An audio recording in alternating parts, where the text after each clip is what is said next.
A ver. Ya estamos. Estoy viendo tu imagen en la pantalla. Hola. Ya. ¿Me escucha? Sí, te escucho. Ya, a ver. Ya lo puse a grabar. Ya está grabando, doctor. Ya, entonces empezamos. Espere. Algunos compañeros los voy a silenciar porque los voy a activar cuando tengan alguna duda. De acuerdo. Ya, para que solo escuche usted mi voz y yo su voz. Ok. Ya. Ya.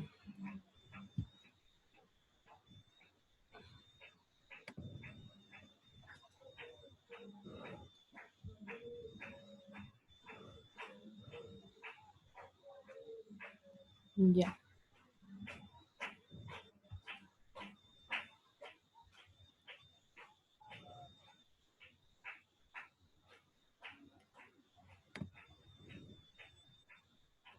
Ya. Buenas noches, chicos. Para empezar con la clase del día de hoy, que sería la clase número 2, la dinámica va a ser la siguiente. Una vez que el doctor, después de una o dos o tres diapositivas que el doctor crea conveniente y surjan algunas dudas, ustedes van a, mediante el chat, van a escribir qué preguntas desean que el doctor las responda. Entonces, una vez que ustedes lo escriben en el chat, de aquí del Zoom, yo les voy a admitir les voy a quitar el silencio para que ustedes puedan hablar en el audio.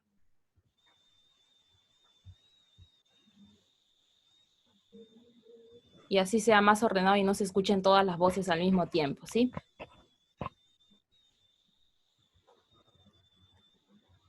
Ya. ¿Empezamos? Sí, doctor, un momento se están, todavía están, bueno, están ingresando más alumnos.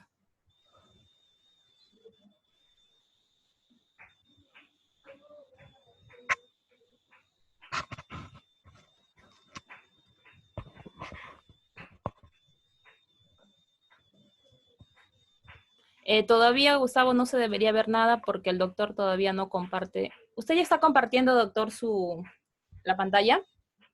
No, tú tienes que compartir la pantalla, tú o yo. No, usted hágalo, porque usted va a manejar sus diapos, o quiere que yo lo... Tú nomás, porque mejor tú, por favor. Ya, ahí saco la clase.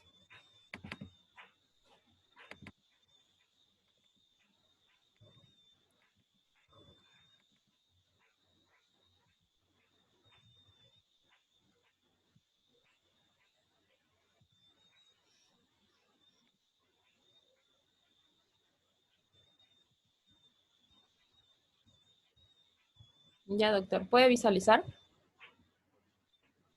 Ok, pon pantalla completa.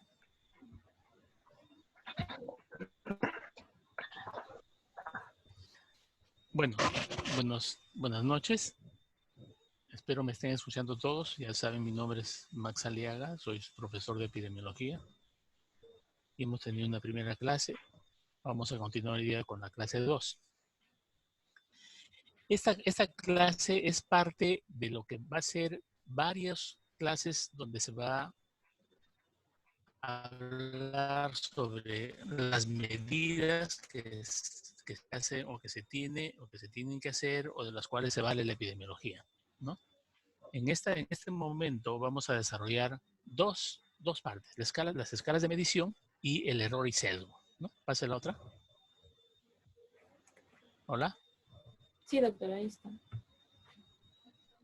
¿Puede visualizarlo? Ya, muy bien. Para empezar, nosotros tenemos que definir qué es una variable. El término variable es cualquier característica de la realidad que uno pretende observar, ¿no? Y esta tiene que ser fundamentalmente objetiva.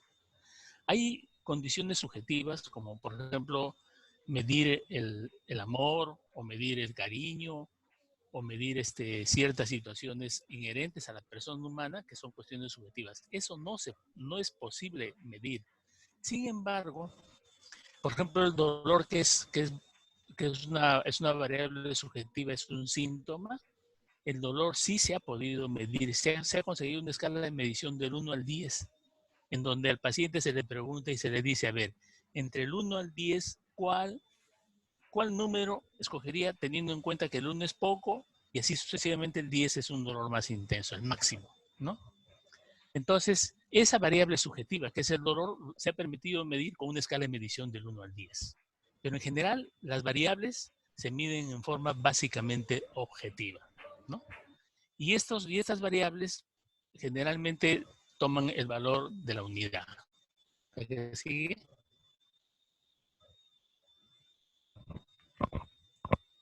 ¿Aló? ¿La que sigue?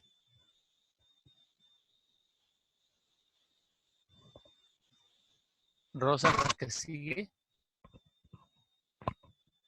Ya. Básicamente, en epidemiología, que es una ciencia que investiga, tenemos 3 tipos de variables. 2, las más importantes, que es la independiente, que es la variable conocida como variable causa. Y tiene una ayuda que es la palabra INCA. La palabra IN, que significa independiente, las 2 letras de la palabra, y INCA, que es causa. Entonces, cuando hablamos de la variable independiente, estamos hablando de las causas o de los factores que dan lugar a la variable dependiente, que es el efecto. ¿Ok? Entonces, repitiendo. La variable independiente es conocida como la variable causa y la variable dependiente es conocida como la variable efecto. Por ejemplo, una variable independiente, la desnutrición, es causa de un efecto. ¿Cuál sería el efecto? Anemia. La desnutrición es causa de una variable efecto. ¿Cuál sería el efecto? Susceptibilidad a infecciones. ¿No es cierto?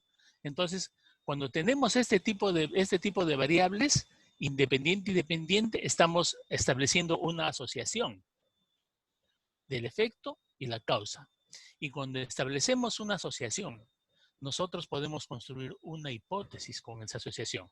Entonces podemos decir, por ejemplo, la desnutrición es un factor que está relacionado con la propensión al desarrollo de algunas enfermedades, ¿no? Por supuesto que esto lo estoy diciendo en forma muy genérica, ¿no? Voy a poner un ejemplo después para que ustedes puedan entender mejor. Existe una variable interviniente. Estas variables intervinientes son algunas otras causas que podrían estar relacionados con el efecto. Por ejemplo, y este ejemplo lo vamos a ver después, por ejemplo, cuando queremos estudiar el efecto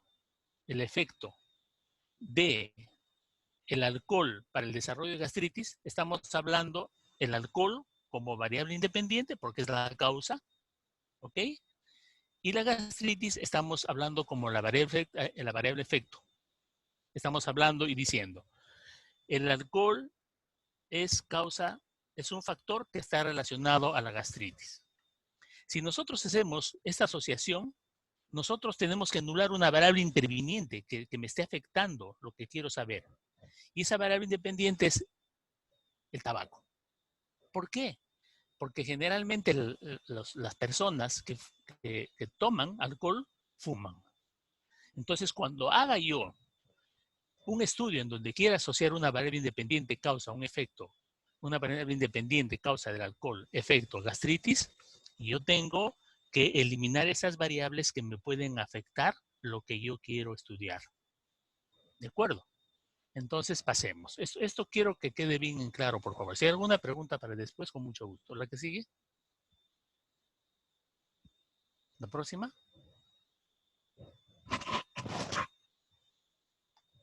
¿Rosa? Sí, esa es, doctor. Ya. Ahora, ¿cómo se clasifican las variables? hay múltiples, como yo les he enviado una lectura, hay varias clasificaciones de variables. Algunas se utilizan más que nada para los estudios psicológicos o estudios no médicos, ¿no? En general, las variables nosotros vamos a clasificar de la siguiente manera, ¿no? La que sigue.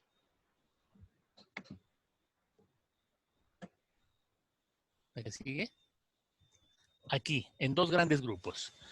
Un grupo, miremos a la derecha de la diapositiva, un grupo que está al costado de una llave que son cualitativas y más hacia abajo cuantitativas. Cualitativas significa cualidad y cuantitativa significa cantidad. Entonces, dentro de las cualitativas tenemos dos. La nominal, que no indica un orden. Y la ordinal, que sí indica un orden. O sea, un orden en donde uno es más que el otro. ¿Ok? Por ejemplo, una variable ordinal sería nivel de educación. Hay un orden. Hay unas categorías donde podríamos decir primaria, secundaria, superior. Este orden me indica categorías de menos a más. Por eso se llama ordinal. ¿Ok? Y en cambio la nominal, esas son variables más simples, que son generalmente dicotómicas. Generalmente digo, por ejemplo, sanos expuestos, hombre, mujer, etc. O politómicas, donde se sabe que hay varios grupos sanguíneos, hay varias preferencias religiosas, etc. Les digo que se utilizan más las dicotómicas, ¿por qué?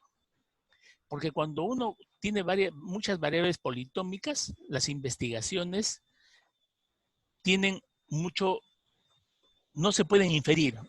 Es decir, por ejemplo, ¿no? Si yo quiero medir forma politómica, una variable politómica, la preferencia religiosa, de repente voy a tener que incluir en el Perú, por ejemplo, preferencia religiosa en el Perú. Ya. Yo incluyo católica, protestante, budista, hindú, judaísmo, etc. Bueno, judaísmo, etc. Entonces, cuando yo hago esta evaluación de la cantidad de variables, me tengo que ver obligado a eliminar las que son menos frecuentes. Y entonces yo trato de poner, por ejemplo, la influencia de la religión en las prácticas sexuales, por ejemplo. Entonces, yo tengo que buscar las variables en las cuales yo voy a tener una buena muestra, como vamos a ver en un momento, para no tener un sesgo. Para no tener un sesgo de información. Por otro lado están las variables cuantitativas, que son las de intervalo, o sea, que cuantifican, ¿no? Por ejemplo, temperatura, y de razón, que son edad, estatura, que implica una proporción. ¿Ok? ¿La que sigue? ¿La que sigue?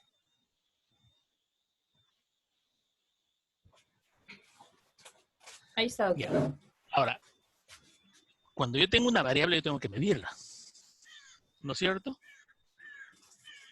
Y cuando yo tengo que medirla, esta variable, para medirla yo tengo que operacionalizar. ¿Qué es la operacionalización? Es darle parámetros de medición, como está subrayado en la diapositiva, ¿no?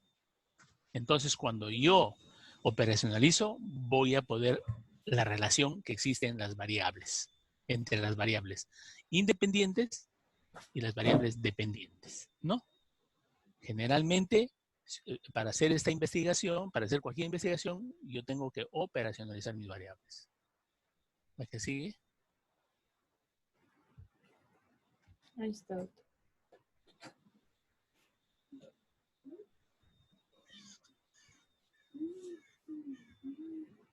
Ya, ahora, ¿cómo se operacionaliza una variable independiente?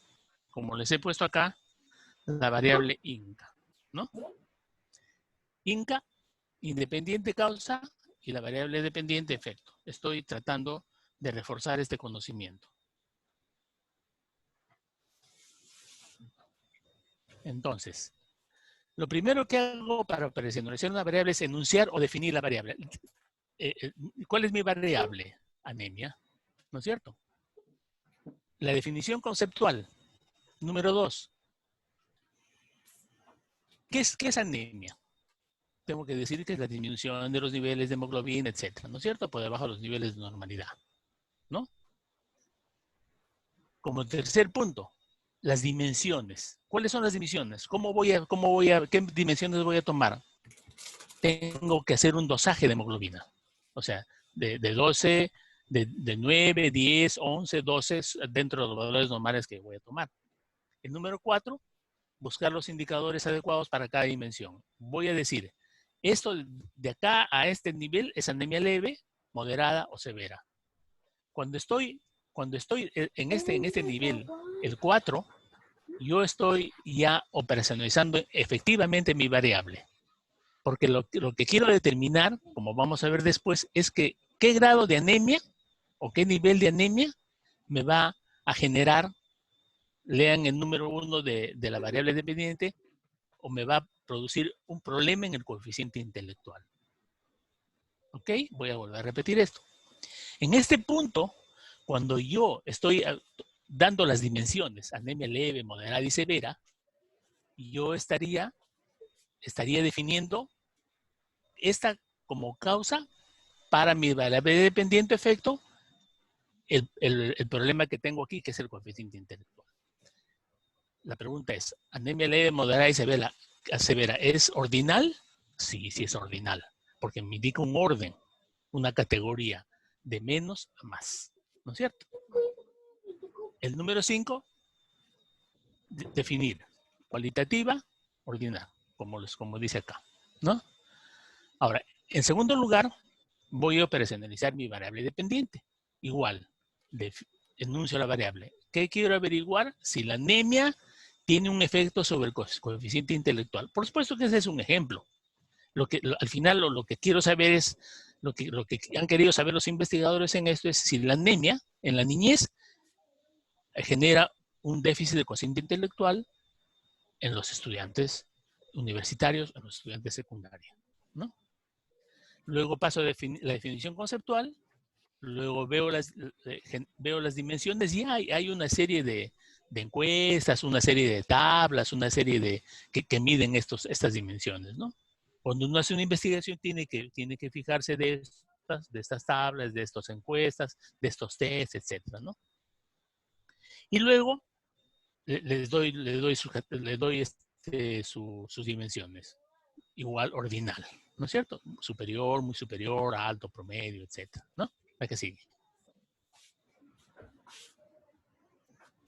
Ya está, doctor. A ver. Entonces, cuando alguien busca establecer variable independiente y buscar un efecto que tiene esta variable, estoy entrando al terreno de la causalidad en la epidemiología, ¿no? Entonces, como se puede leer aquí, uno de los principales objetivos es establecer las causas de lo que tengo interés en investigar, ¿no? ¿Qué sigue? Aquí algo muy importante en epidemiología que ustedes deben saber es que las enfermedades son multifactoriales. Es decir, para que se produzca la enfermedad, no es un solo factor ni dos, sino son multifactoriales. Un ejemplo rápido acá. Un grupo de estudiantes se va a almorzar a un restaurante y la persona que hizo el menú, digamos, tiene Shigella, ¿no? O salmonella, ¿no? Y no se lava las manos y cocina, pero cocina para todos. Sin embargo, de los 10 alumnos que se han ido a almorzar allí, solamente 5 desarrollaron la enfermedad. ¿Por qué los otros 5 no desarrollaron la enfermedad? Uno, por el inóculo.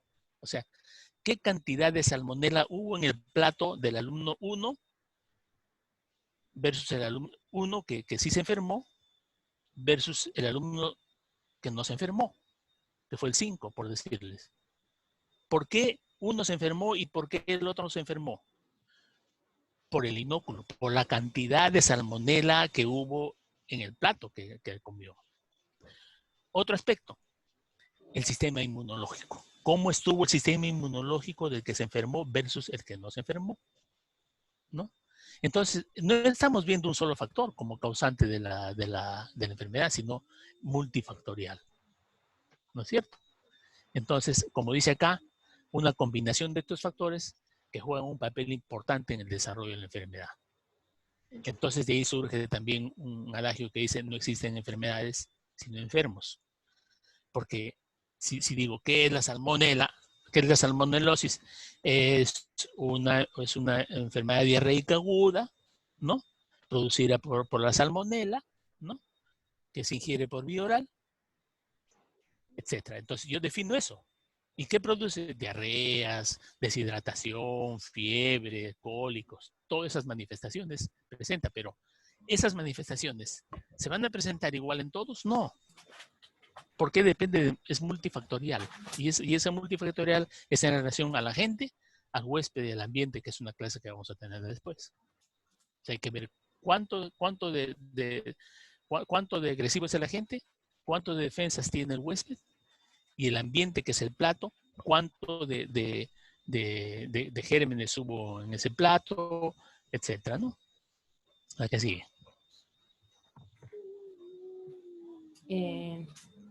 Doctor, Sí. Dime. Dentro de un momento se va a cancelar la clase, pero voy a volver a enviar otro link, ¿sí? Ya. Ya. Pero seguimos avanzando. Ya. 9 minutos 31 sobró, creo que terminamos. Pero avanzando más. Ya. ¿Me estoy demorando mucho? No, el modelo de causalidad. Continúa. Ese es. Sigue. Ya.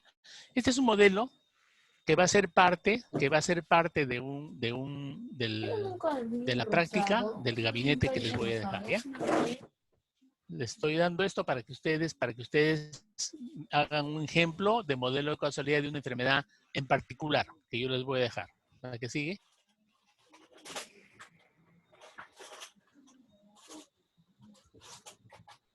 ¿La que sigue? Ahí está. El modelo de Rodman es el más adecuado. ¿Qué significa? Se basa en algo que lo van a escuchar durante toda su vida, ¿no? Causa necesaria, pero no suficiente. ¿Qué significa esto? De que para que se desarrolle una enfermedad, tiene que haber una causa que esté allí. Pero que de por sí, esa causa, ¿no? Tiene que estar allí, pero no es suficiente para que produzca la enfermedad. ¿Está claro esto? Ahora, ¿qué significa esto? Con un ejemplo. Con un ejemplo significa lo siguiente. El ejemplo clásico.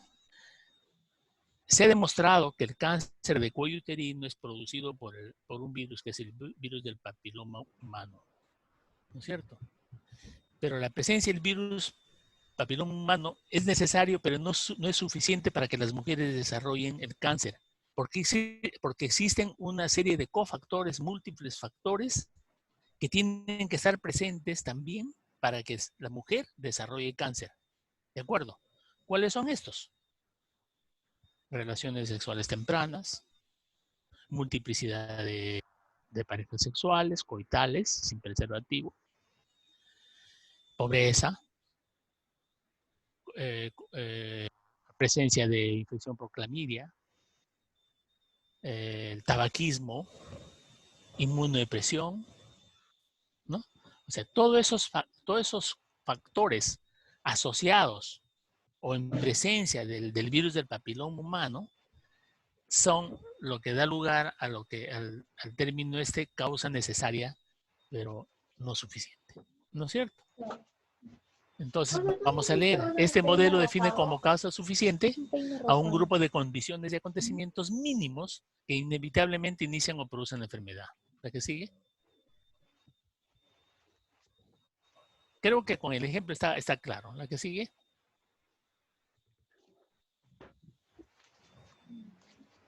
Ahí está. Ya les dije, ¿no? La que sigue. Aquí hay otro ejemplo, ¿no? Por ejemplo, el hábito de fumar cigarrillos es una causa del cáncer de pulmón, ¿no? Pero no es suficiente, porque depende de cuán... Si yo fumo 10 cigarrillos al día, no es lo mismo que fumar a uno, o fuese un fumador pasivo, ¿no? Esto ya les expliqué. Sigue.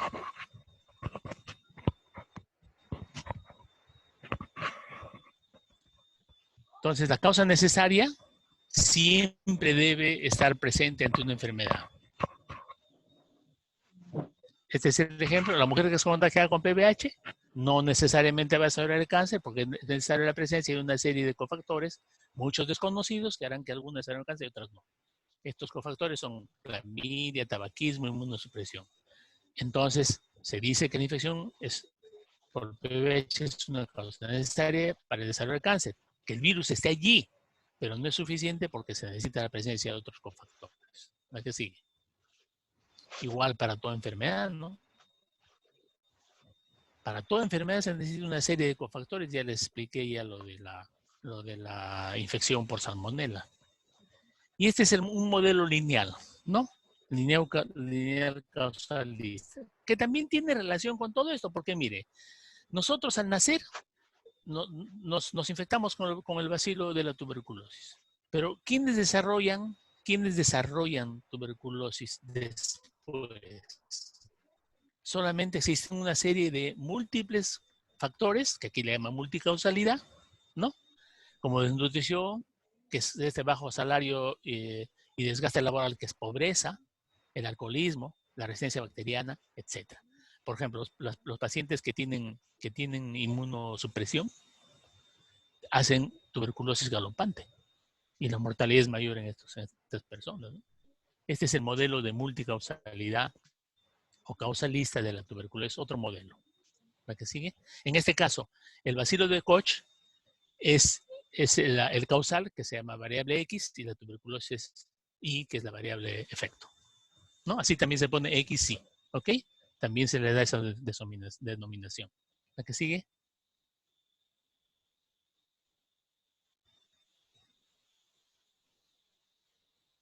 ¿Quién sigue? Ya. Ahora, cuando uno empieza a hacer una investigación, hay una serie de errores que hay que evitar, ¿no es cierto? Estos errores son importantes porque los resultados que yo encuentre para que sean valederos a otras latitudes, o sea, para que tengan inferencia, estos errores no tienen que tener, no tienen que tener sesgos, ¿no? Entonces, ¿qué hacemos para evitar esto? Pase la que sigue. ¿La que sigue? Bien, un ejemplo de esto es, por ejemplo, es el siguiente, ¿no?